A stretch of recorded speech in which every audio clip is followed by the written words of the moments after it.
Welcome to Crimson Clues, the podcast where we peel back the layers on some of the darkest mysteries, most chilling cases, and unsettling truth out there.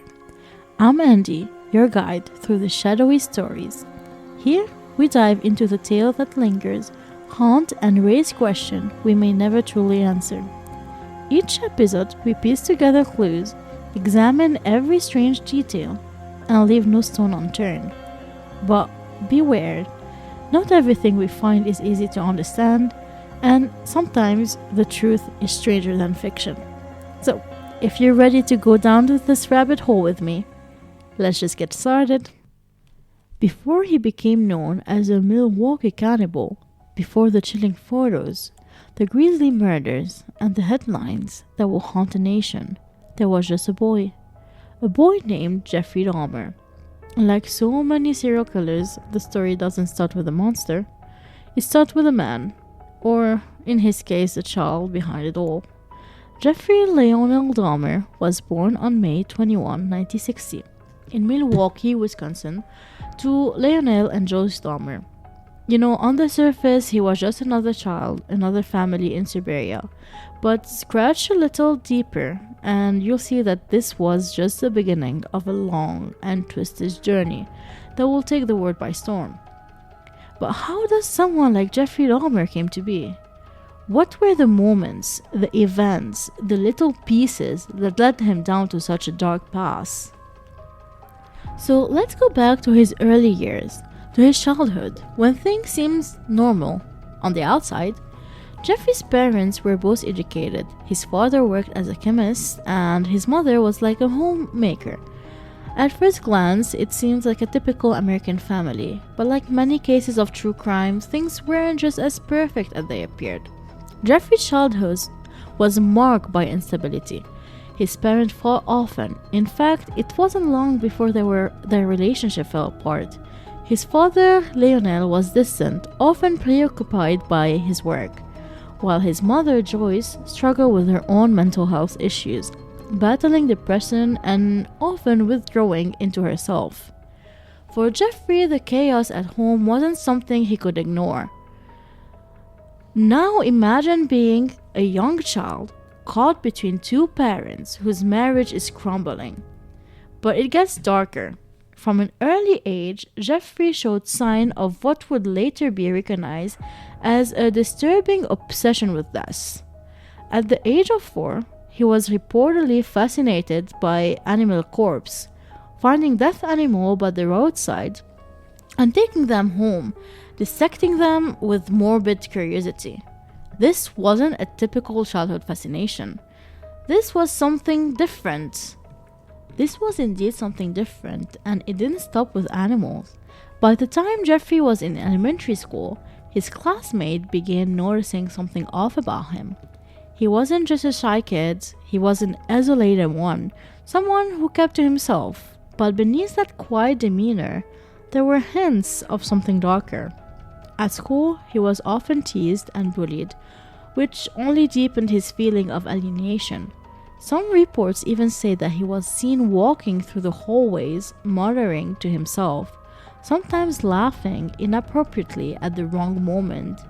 It was as if there were two different Jeffreys, the one people saw and the one hidden underneath.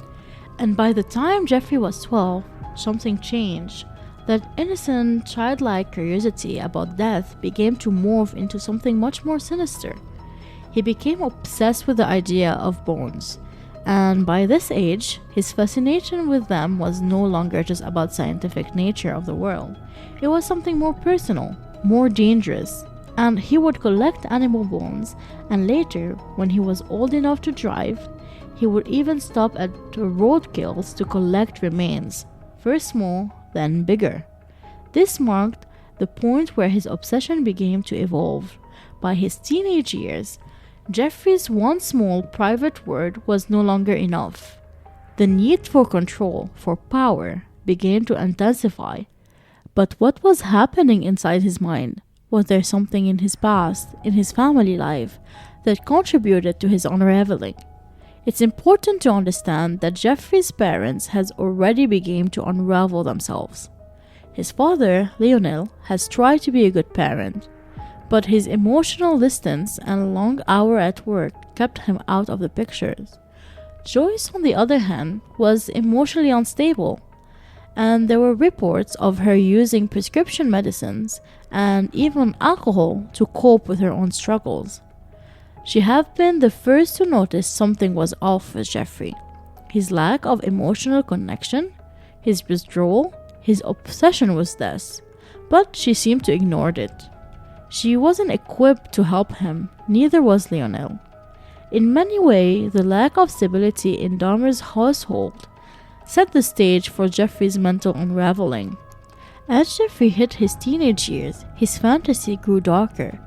He started to engage in disturbing behaviors that hinted at the deep psychological issues developing inside of him. He would later admit that during high school, he fantasized about having complete control over someone who couldn't escape. He'd seen men walking down the street and imagined what it would be like to overpower them, to subdue them. These weren't fantasies of intimacy or love. They were fantasy of domination, possession, and control. By 1978, Jeffrey's family life had completely deteriorated. His parents separated, and Jeffrey found himself left behind, caught in a broken household with little emotional support. By then, Jeffrey was a full-blown alcoholic. He will later say that his drinking gave him the courage to act on his impulses. But before that, he was a ghost, isolated, unknown, and living in a world of his own making. It was in this lonely, desperate place that Dahmer will begin to take his first steps toward the unthinkable. On June 19, 1978, at just 19-year-old, Jeffrey Dahmer will take the life of his first victim. It was the start of a decade-long killing spree, but no one would know the monster he was becoming. Not yet. In those early years, he was just another lonely, forgotten soul until the monster inside him began to emerge. In 1978, just a few months after his high school graduation, Jeffrey Dahmer took the first steps toward becoming one of the most notorious serial killers in American history. A quiet, lonely teenager struggling with his own inner demon, he will cross a line that will forever change him and the world. The transition from fantasy to reality wasn't instant. For a year, he had entertained disturbing thought. He had fantasized about controlling men, about overpowering them. But on June 18, 1978, that fantasy became an action. It was his first murder. And like every monster, Dahmer's path to destruction started small. But once it began, it was unstoppable. The victim was Stephen Hicks, a 19-year-old hitchhiker who was making his way to a concert in Chippewa Lake, Wisconsin. Dahmer, 18 at that time, has been driving around that night, drinking and looking for someone to bring home, someone he could control. He picked Stephen up. At first it was all casual, just a ride. But as the night wore on, Dahmer lured Stephen to his house under the disguise of having a few drinks. There, in the quiet of his parents' home, Dahmer's dark urge took over. He hit Stephen with a dumbbell, then strangled him with a barrel. And that was just the beginning. It wasn't the act of murder that stood out to Dahmer. It was what came after. After killing Stephen, Dahmer didn't just hide the body. He didn't just dispose of it. No. What he did next was far worse. He took Steve's body to the basement, dissected it, and kept part of it. In having control over them, even in death, he preserved Stephen's skull, his hands, his genitals. Dahmer's obsession with keeping his victim, of having complete control over them, was beginning to form, and it was only growing darker from there. For Dahmer, the first kill wasn't a one-time thing. No, it was just the beginning of a pattern that will take him down a path he couldn't turn back from. But his murder weren't random. Each kill seemed to represent something deeper, a need for power, a need for domination, and an undeniably fixation on his victim as object, possession to be owned even after death. So between 1978 and 1981, Dahmer will take 2 more lives, although they will later be overshadowed by the horrors to come. His next victim was a 14-year-old boy named James Dockstader, followed by a young man named Richard Guerrero. But it wasn't until 1982 that Dahmer's truly mythology began to unfold. At this point, his confidence has grown, and so has his desire to act on his darkest fantasy. He wasn't just killing for power or pleasure anymore. He was beginning to experiment. He started trying to keep his victim alive longer, experimenting with drugs to control them. He'd inject them with sleeping pills and then watch as they drift into unconsciousness before doing the unthinkable. Dahmer wasn't just looking to kill, he was looking to own, to possess. He wants to keep his victims, body and soul. In 1986, Dahmer was arrested for the first time, but it wasn't for murder, it was for sexual assault. He had lured a young man to his apartment, drugged him, and attempted to assault him. Dahmer was caught, but what did the police find? Nothing in his apartment that screamed serial killer. No bodies, no blood, just a creepy, reclusive man with a history of disturbing behavior. He was let go. But Dahmer has learned how to avoid suspicions. He knew how to blend in, how to keep his gruesome secrets hidden. When he go out, it was as if he had learned to cover his tracks. The next victim will be a 24-year-old Anthony Sears, whose Dahmer met at a gay bar in 1989. After luring him to his apartment, Dahmer drugged him, strangled him, and then, like before, kept his remains. But this time, Dahmer went further. He took photographs of his victims during the act, and he began to preserve part of their body with more methodical precision. The skulls, the genitalia, they were trophies. But for Dahmer, they were more than that. They were pieces of his past, pieces of his desires, his fantasies brought to life. He was no longer just an isolated man, he was a man with a mission. Each murder was methodical. Each victim was carefully chosen, drugged, and killed. And then Dahmer will continue his twisted ritual and dissecting and preserving them. His power over life and death seemed infinite, and as the years went on, he found ways to hide his crimes. He became bolder, more confident. He began bringing men to his apartment, drugging them and keeping them longer. He even experimented with a new form of control. He drills holes in his victim's skull, injecting hydrochlorine acid to try and turn them into submissive living zombies. His house was filled with the bones and skulls, the dismembered remains of the man he had once controlled, and he had no intention of stopping. And by the early 1990s, Dahmer has taken at least 17 victims, but he was slipping. He has become careless, more arrogant. His victims have begun to complain to police, describing strange encounters with a man who would later be known as the cannibal. And then, on July 22, 1991, the end of his regime of terror will come, but not in the way Dahmer expected. That night, one of Dahmer's intended victims, Tracy Edwards, managed to escape, Covered in blood and in desperate state, he flagged down two police officers.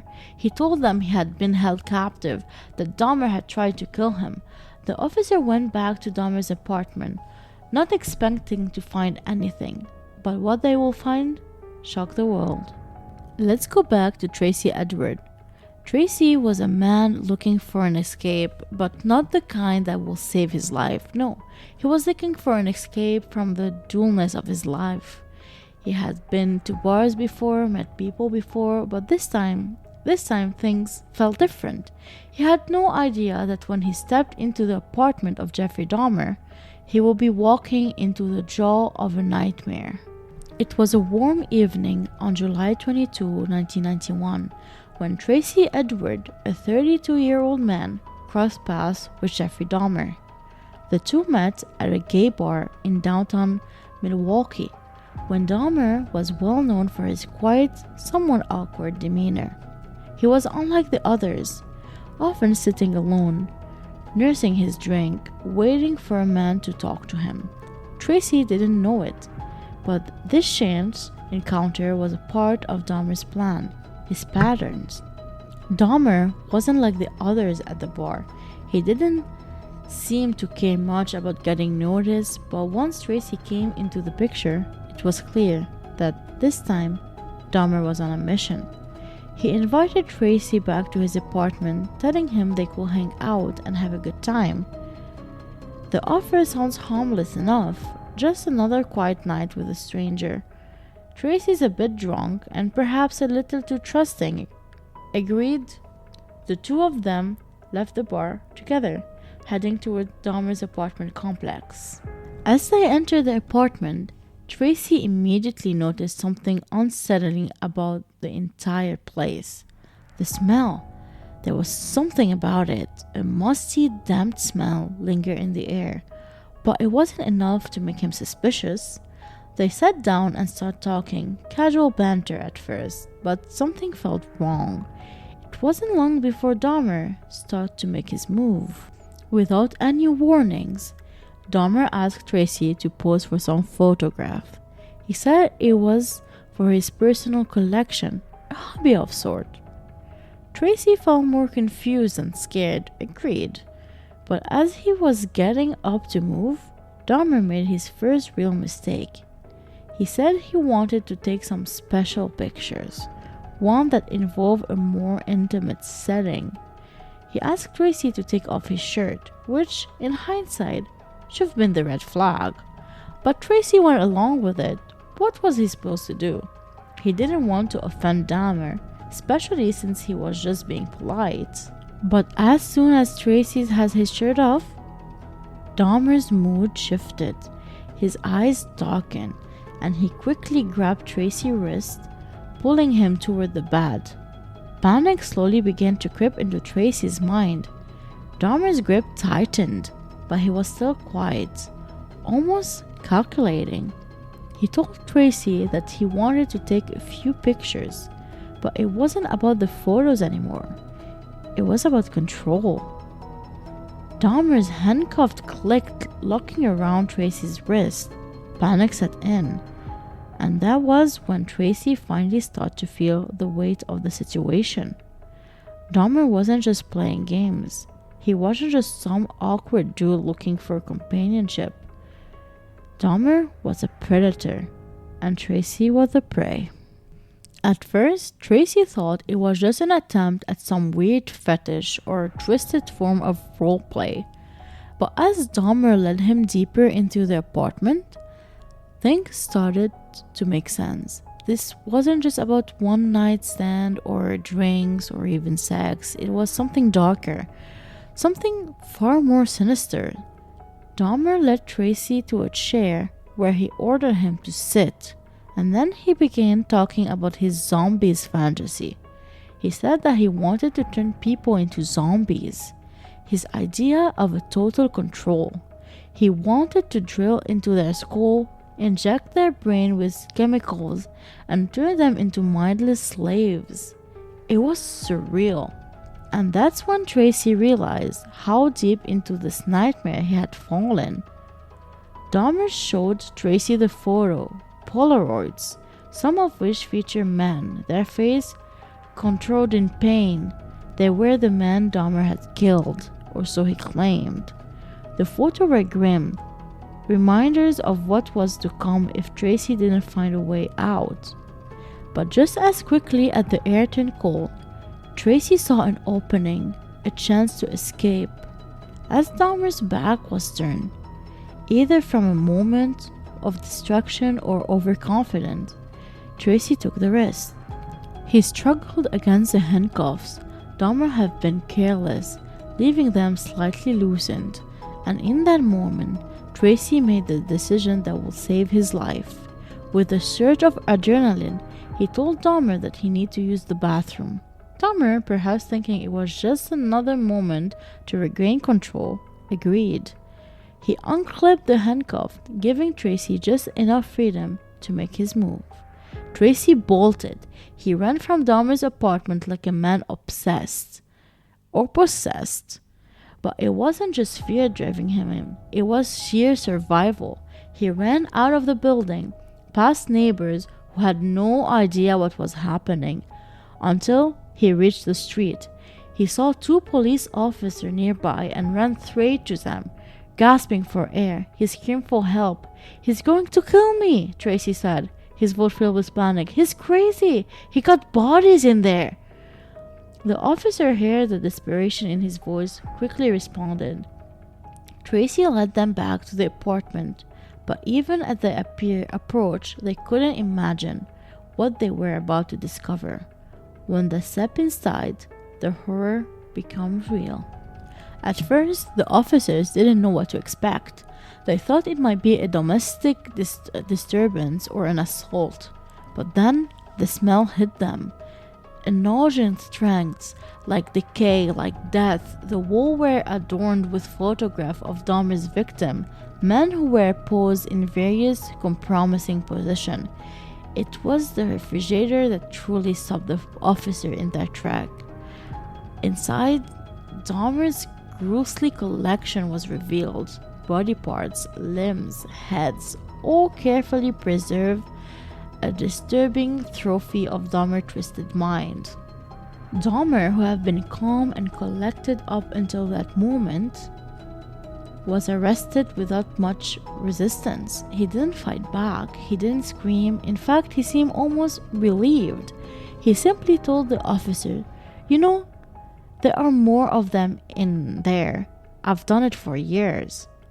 Dahmer's confession was chilling in its calmness. It was as if he had been waiting for someone to find out, as if at that moment he could finally stop hiding in the shadows. Tracy Edwards had no idea how lucky he was. He didn't know he was the one who had walked out of the apartment alive, the one who brought the terrifying truth into the light.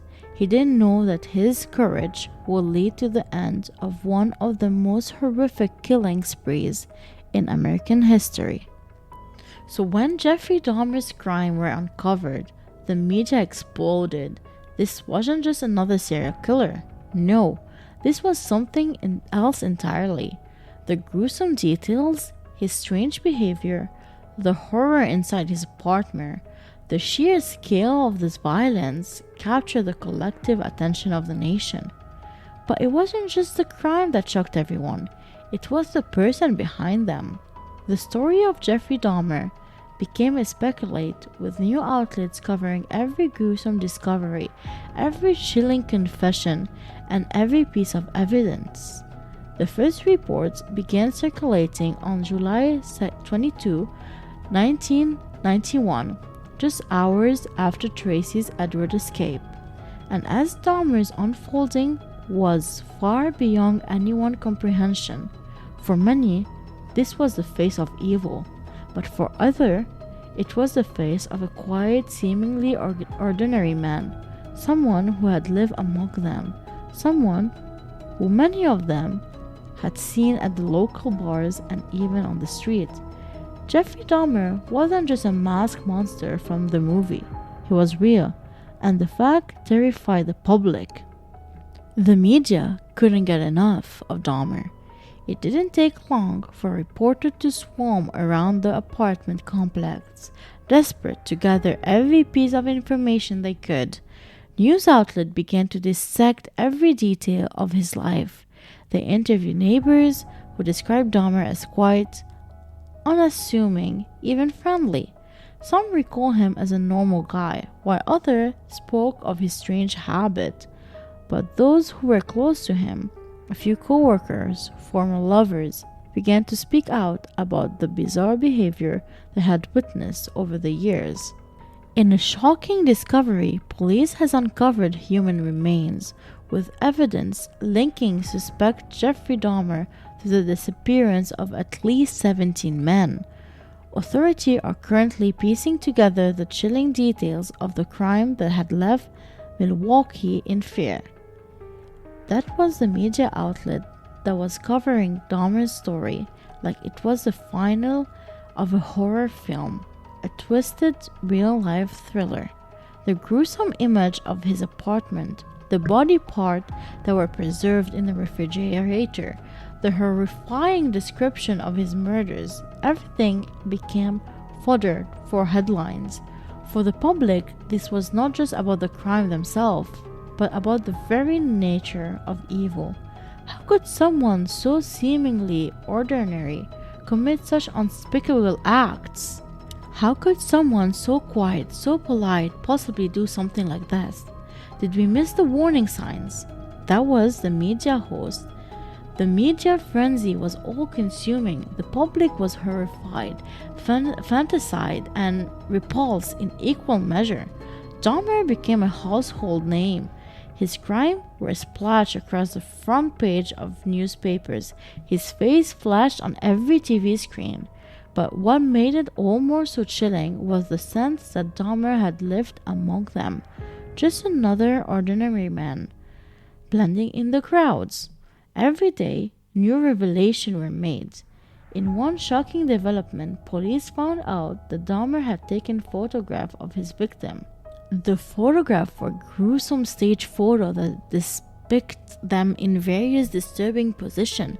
They were not just photographs for evidence or to relieve the acts. No, they were trophies. It was as if Dahmer was collecting proof of his control over life and death, and twisted validation of his fantasies. And then comes the interviews with the families. The families of Dahmer's victim were left grappling with the grief, disbelief, and rage.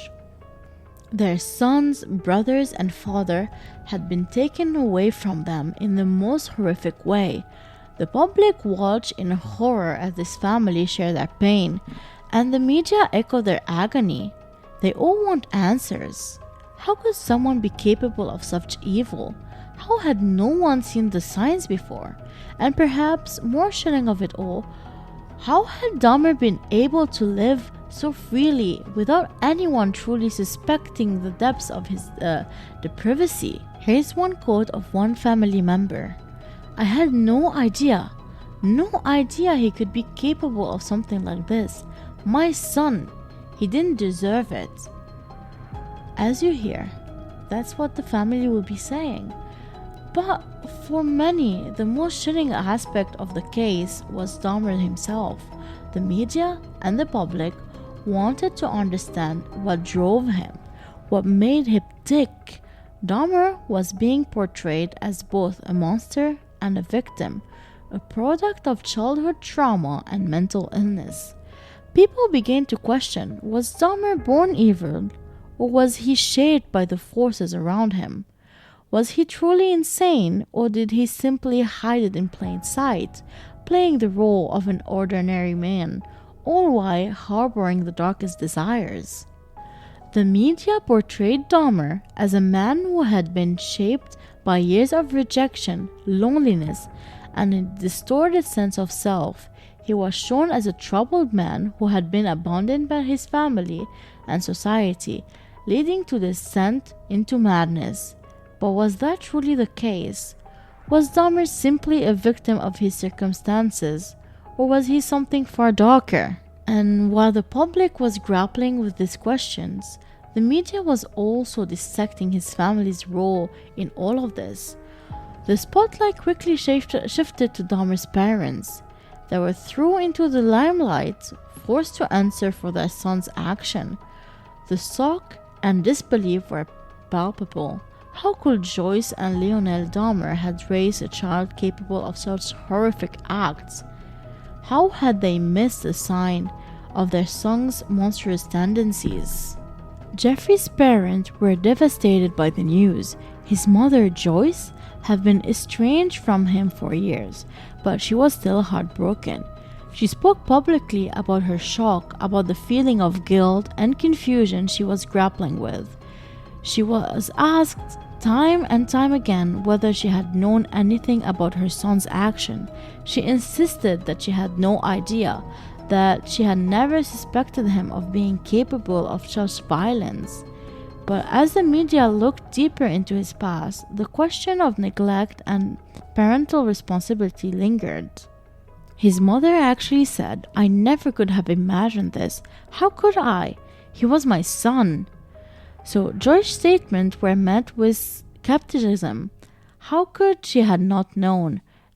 Dahmer's childhood was marked by erratic behaviors, by isolation, and by disturbing signs that seemed to be ignored or brushed aside. His father Lionel was equally devastated, but he too found himself under the media microscope.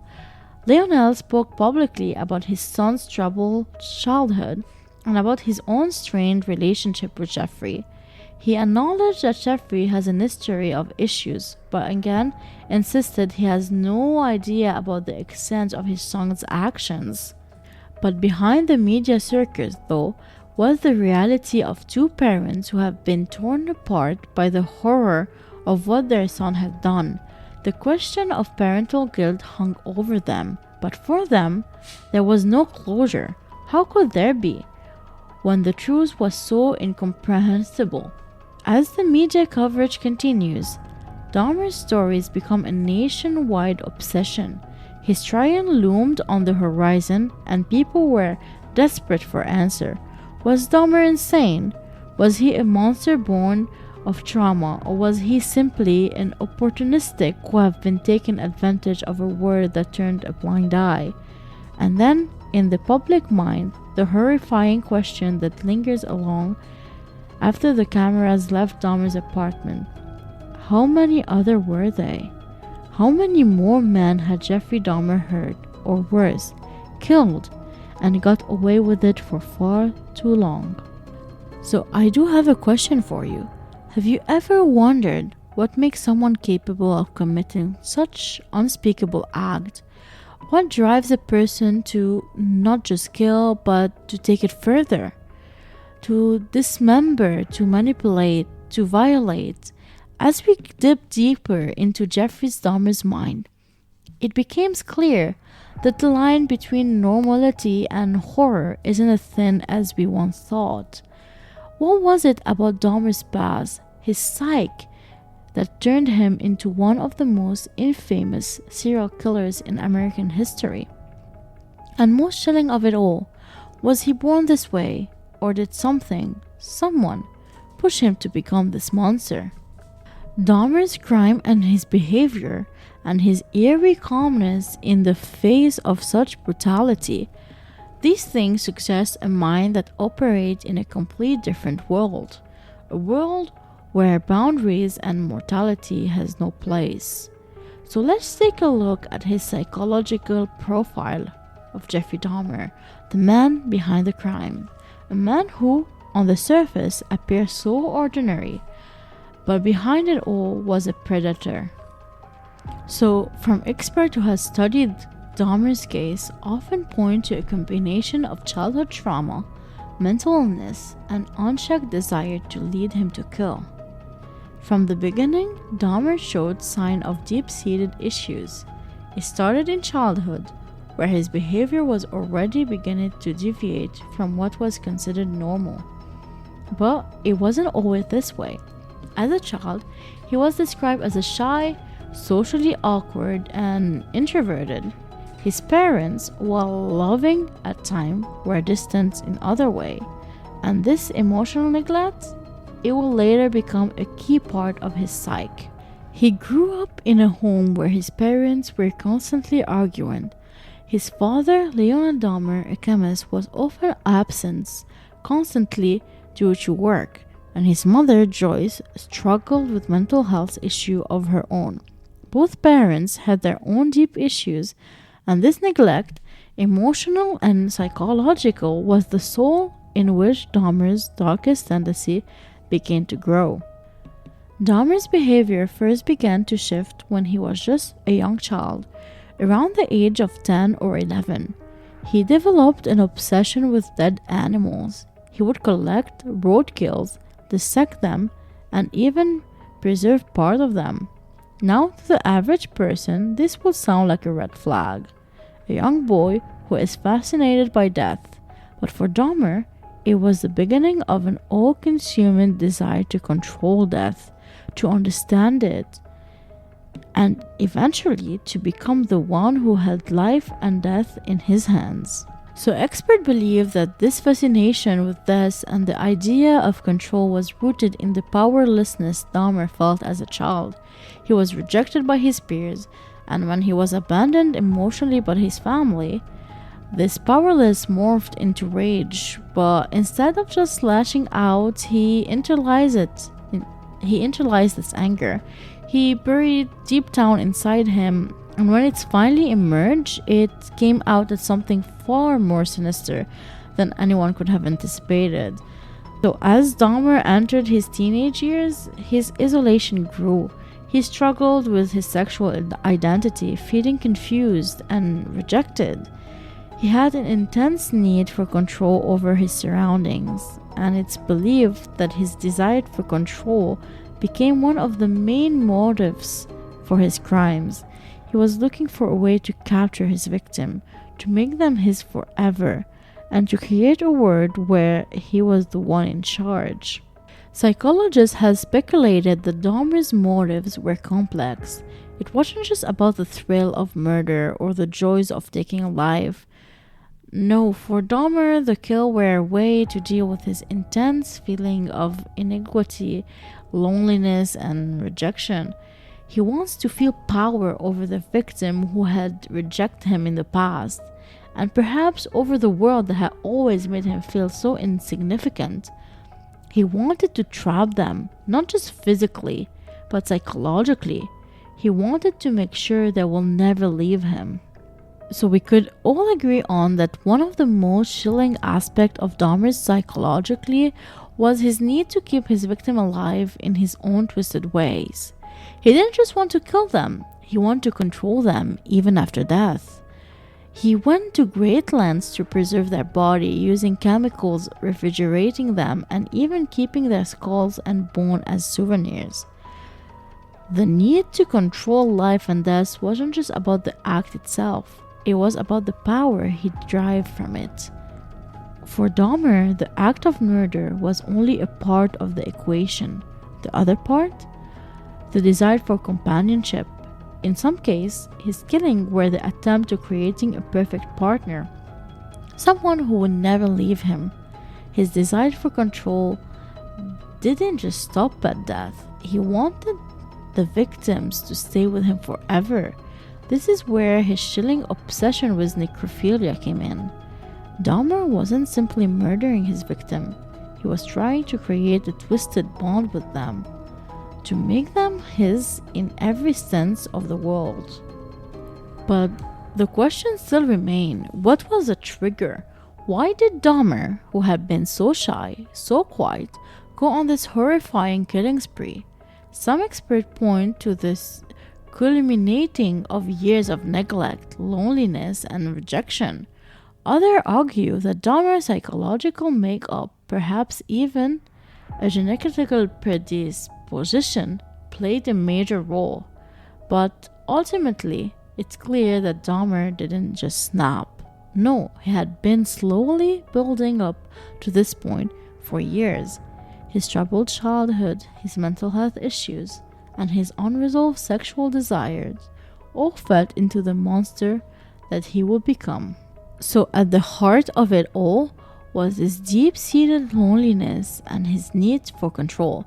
He didn't just want to kill, he wanted to be the one who decided when, where, and how life and death will play out. His psychological profile suggested that Dahmer wasn't simply driven by lust or a desire to kill. He was driven by a need to possess, to dominate, and to create a world where he could finally be in control. Jeffrey Dahmer wasn't just a man who killed, he was a man who thought something much darker. A twisted intimacy with his victims, a perverted control over their life, and in his mind, a sense of power that he had never felt in his own life. And that, perhaps, was the most terrifying part of it all, because Dahmer wasn't just a killer, he was a man who wanted to be God. So how do we make sense of it all? A troubled childhood, a growing obsession with death, and a deep desire for control. Was it fate? Was it just the perfect storm for trauma, isolation, and mental illness? Or was that Dahmer just born this way? We may never know for sure, but what we do know is that Jeffrey Dahmer's mind was a labyrinth, and inside that maze was a monster who would stop at nothing to fulfill his deepest, darkest desires. So imagine being a lawyer tasked with defending someone like Jeffrey Dahmer, someone who, by all accounts, is guilty of unspeakable act, someone whose mind was so twisted, so beyond comprehension that you have to question if he could ever understand the trial happening around him. Would you try to save him from the death penalty? Or would you let him face the consequences of his actions? The trial, Jeffrey Dahmer, was as chilling as the crime themselves, filled with unexpected twists and shocking revelations. So Dahmer's arrest on July 22, 1991 didn't just mark the end of a killing spree that had spanned over a decade. It marked the beginning of an incredibly complicated legal process. After his capture, Dahmer was charged with 17 murders, all brutal, all horrific, all committed in the most twisted ways. But it wasn't just about the murders. There was a deeper question at play. Was Dahmer mentally ill? Was he even capable of understanding the enormity of what he had done? But before we get into the trial itself, let's talk about the crucial first step after Dahmer was arrested. It was clear to the police and the public that Dahmer was a cold-blooded killer. But as his lawyer quickly realized, his defense wasn't going to be so simple. Dahmer, who had showed no mercy, who had been calm throughout his arrest, began to reveal some startling detail about his state of mind. He confesses to his crime without hesitation, but what followed was a battle of his mental health status. In court, the prosecution wasted no time in painting Dahmer as a monster, a man who killed for no other reason than pure sadism. The evidence was damning. Police have found photographs of his dismembered victim. They had discovered body parts, bone, and a fridge that stored human remains. Dahmer had confessed to everything, but the defense, they argued that Dahmer wasn't in his right mind, that his actions weren't the result of a deep mental illness, and therefore he shouldn't be held fully accountable for his crimes. He didn't know what he was doing. Experts will lately testify that Dahmer had a history of severe mental health issues. He was diagnosed with borderline personality disorder, schizoid personality disorder, and even a history of alcohol abuse. But the defense didn't stop there. They even argued that Dahmer's actions were influenced by something darker. His need to control, to dominate, to possess, his suicide fantasy had taken over him to such an extent that he couldn't distinguish right from wrong. But there was one key issue. Dahmer never showed remorse. In fact, he seemed eerily detached from the trial, as if he were just a spectator in his own story. However, Dahmer's demeanor during the trial wasn't the only thing that made it unusual. The public reaction was equally jarring. The case drew national attention, with people stunned by Dahmer's calmness, his lack of emotion response, and the sheer brutality of his crimes. Many couldn't wrap their head around the idea that Dahmer had walked among them for years, seemingly harmless, while hiding in the darkness inside of him.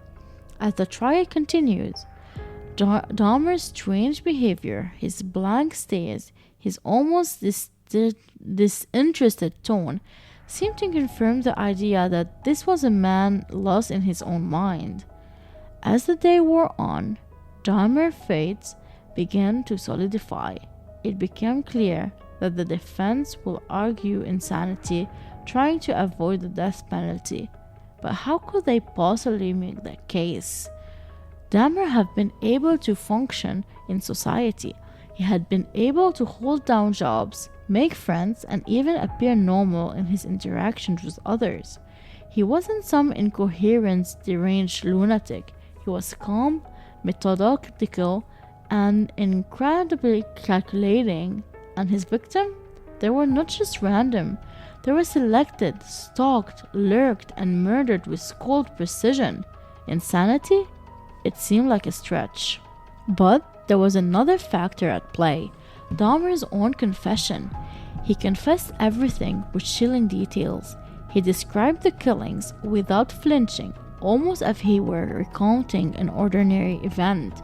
He admitted that he has no feeling of remorse for his actions, and then he had planned every murder, every step along the way. His calmness in the face of such overwhelming evidence led to a decision that shocked the public. Dahmer was found guilty, but sentenced to life in prison instead of life penalty or death penalty. On February 15, 1992, Jeffrey Dahmer was sentenced to 15 consecutive life terms in prison without the possibility of parole. The verdict was clear, but the trial left lingering questions about Dahmer's mental state and whether or not he was truly in control of his actions. The public was divided. Some believed he was simply a man who had committed evil acts. Others argued that Dahmer was a victim of his own twisted mind, a man driven to commit horrible crimes by force beyond his control. But the one thing everyone could agree on, he had been held accountable, and now he would spend the rest of his life behind bars. So the question still remained, was it justice, or was it a mere formality for a man whose mind had been twisted by years of trauma and violence? For Dahmer, the trial might have ended with a conviction, but his internal battle with his demons, his need for control and power, would continue even behind bars. And perhaps that was the most chilling part of it all. So after the verdict was delivered, after the courtroom door closed behind him, Jeffrey Dahmer was led away, not just as a murderer, but as one of the most notorious criminals in American history. But in the years that follow, what became of the man behind the headlines? What was life like for Jeffrey Dahmer in prison? And perhaps more hauntingly, how did the man so deeply broken, so twisted by his own mind, met his end? Dahmer's life in prison began on the heels of his sentencing in 1992. He was transferred to the Columbia Correctional Institution in Portage, Wisconsin. It was a maximum security facility, far removed from the luxuries of his previous life out on the outside. No longer was the predator who could lure his victims to his apartment. No longer did he had control over the bodies of others. Now, he was the one behind bars, the one who was vulnerable. But Dahmer's notoriety would follow him like a shadow, even behind those steel walls. For once, or for the first time really, Dahmer would have to live without the ability to manipulate those around him. He was now the subject of unwanted attention. Not only had he been convicted of the murder of 15 young men, but his crimes have been so gruesome, so macabre, that they had captured the world's attention. News outlets continued to follow his every move, detailing his attempt to adjust to life in prison. But the reality of his life behind bars was far more terrifying than anyone could have ever imagined. Initially, Dahmer tried to adjust to prison life by blending in. He kept to himself, tried to stay out of the spotlight. At first, he was placed under suicidal watch as a precaution, given the nature of his crime and the likely reaction of his fellow inmates. But Dahmer was never someone who was easily content with being invisible. He had long craved attention, control, and validation, and prison was no difference. In his first few months, Dahmer reportedly began to develop a strange rapport with his fellow inmates. One of the most infamous accounts of his behavior came when he told the guards he would be open to doing Bible study with other prisoners. It was almost like he wanted to prove that he could fit in, maybe even find redemption. But Dahmer's attempt to seek normality and repentance were far from convincing. His crimes have been so dark, so unspeakable, that it was hard to imagine anyone could forgive him. By 1994, Dahmer's attempt to fit in with other prisoners grew more complicated. His fellow inmates were not forgiving. Some believed that his infamy and as a child killer and a cannibal was enough reason to make him a target. Others saw him as a symbol of pure evil, a man who had crossed boundaries no one should ever cross. Dahmer was reportedly taunted, mocked, and threatened by other prisoners. There were rumors that inmates called him the Milwaukee Cannibal and would throw food at him in disgust. He had become an outsider, a figure of both fascination and revulsion. So, in early November 1994, Dahmer's prison life would come to an abrupt and violent end. On the morning of November 28, Dahmer, along with two other inmates, Jess Anderson and Anthony Sutherland, was assigned to a work detail. The three were tasked with cleaning a prison bathroom, a seemingly mundane task, but this was no ordinary cleaning job. It would become the final moment of Dahmer's life. Dahmer and his fellow inmate have been left unsupervised in the bathroom. It was an area known for being isolated, far from the watchful eyes of guards. It was here that two inmates, Christopher Scarver and the previous mentioned Jess Anderson, will attack Dahmer. Scarver, who had been reportedly disgusted by Dahmer's crime, believed that Dahmer had taunted him earlier that day. As Dahmer and the other men cleaned, Scarver suddenly attacked Dahmer with a metal bar. Dahmer, who had been seated, was struck in the head. Anderson was also attacked, though not as severely. Reports would later suggest that Scarver did not speak much during the attack. He simply walked up to Dahmer, who had allegedly been making light conversation with him about how he had feeling about his crimes, and struck him with the blunt end of a metal bar. Dahmer collapsed immediately, bleeding from a fatal head wound. Anderson, who had been in the wrong place at the wrong time, would survive, but was also critically injured. Dahmer was rushed to the hospital, but he did not survive. He was pronounced dead shortly after the attack at the age of 34. His death shocked the world. No one has expected his life behind bars to end like this, but I also feel like a tragic irony. Dahmer, the man who has spent his life manipulating others, was finally overtaken by the same darkness that had once driven him to commit the murders. His death was a brutal, ironic justice. In the end, the world did not have to spend years listening to his explanations, his justifications. Dahmer was silenced forever. But Jeffrey Dahmer's death didn't bring an end to the story. It left a legacy of pain, of horror, and unanswered questions. In prison, Dahmer had become a spectacle, an object of both fascination and disgust. His life in prison was marked by the gruesome tension. He was a man whose crime would never allow him to live in peace, even in death. But beyond the wall of his prison cells, Dahmer's case will continue to reverberate. His death will not end at this conversation. The legacy of his crime would haunt the world, and the victims of his gruesome act will never be forgotten. The question about his mind, his motivation, and his psychological state will continue to linger in the air, dark, unresolved, and forever tied into his name. As the story of Jeffrey Dahmer comes to a close, the question lingers in the air. What is his legacy? Dahmer's name will forever be synonymous with the most horrific crimes, but is that enough to define him? Is that how we remember the man who became known as the Milwaukee Cannibal? Or is there something deeper, something more insidious about the legacy he left behind?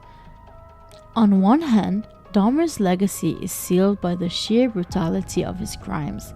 15 lives, even more, were stolen in the most unimaginable way. His victims were lured into a horrifying game, their trust betrayed, their body dismembered, consumed, and destroyed. The very act themselves, cannibalism, necrophilia, torture, will haunt the collective memory of a nation. For the families and community affected by his action, his legacy is a scar, a wound that will never be healed. But there's more to it, isn't there? Dahmer's story goes beyond the horrific details of what he did. It forces us to look into the darker corner of the human's mind, to ask ourselves why. What drove this man, this boy, to commit such unfathomable act? His life wasn't just a series of violence outbursts, it was just a deep dive into a mind that seemed incapable of connecting with other human beings in any meaningful way. And for the psychologists and criminologists who've pored over his case, his legacy lies in the terrifying, gruesome nature of his crimes. It's about understanding how someone could become this. In the years since his arrest and death, Dahmer had become something of a cultural icon, one of that we both fear and are drawn to. His story is told in documentaries, film, books, and podcasts like this one. He is one of the few criminals whose name instantly sends shivers down your spine, whose face is etched in the public's consciousness. He's becoming a part of a chilling mythology, a tale of human evil taken to its further extreme. But this critical obsession with Dahmer, this need to dissect him, every move, his every thought, speaks to something deeper within all of us. Why do we need to know why he did that? Why do we keep turning the pages even though we knew where the story leads? Perhaps it's because his crimes were so methodical, so deliberate, there were no moment of hesitation or any kind of madness, no erratic burst of violence. Dahmer planned every step with disturbing precision, which make his act even more chilling. There is something unsettling about the idea that Dahmer didn't act in a frenzied rage. He wasn't simply lost in a moment of passion, he was calculating. And that will make him so terrifying. It's not just the horrific nature of his action, but the cold, rational way in which he carried them out. But there's also a counter-narrative to this. A part of Dahmer's legacy is the effect it has on the world's understanding of the criminal minds. His case raised uncomfortable questions about what society chooses to overlook. Many of Dahmer's victims were gay men, often men of color, living on the fringe of society. There's a harsh truth to confront here. Dahmer's ability to operate largely under the radar for years has something to do with how invisible his victims were to mainstream society. The investigation was slow, the police response inadequate. It's a story that underscores the bias in how we value human life, especially those who don't fit the mold of mainstream America. Dahmer's legacy is a reminder of the prejudice, discrimination, and neglect can have deadly consequences. And finally, Dahmer's legacy lives on in the victims. Their names, their lives are often overshadowed by the spectacle of Dahmer himself. But let's not forget, these were real people. They had hopes, dreams, family. They didn't deserve what happened to them. The legacy of this case should be about remembering them, acknowledging them, the injustice that were done to them, and ensuring that their lives aren't lost in the shadow of Dahmer's evil. In the end, the name Jeffrey Dahmer carries with it an unmistakable weight. It's a name that evokes horror, fascination, and 1,000 questions that we will never have answers to. But the legacy of Jeffrey Dahmer is not just about the monster he became, it's also about the society that allowed him to thrive, the victims whose lives were cut short, and the chilling reminder that evil sometimes doesn't look like what we expect. It can be cold, calculated, and hidden in plain sight. So, the story ends, but the question remains, what could we have done differently? How did it happen? And most haunting of all, could it happen again?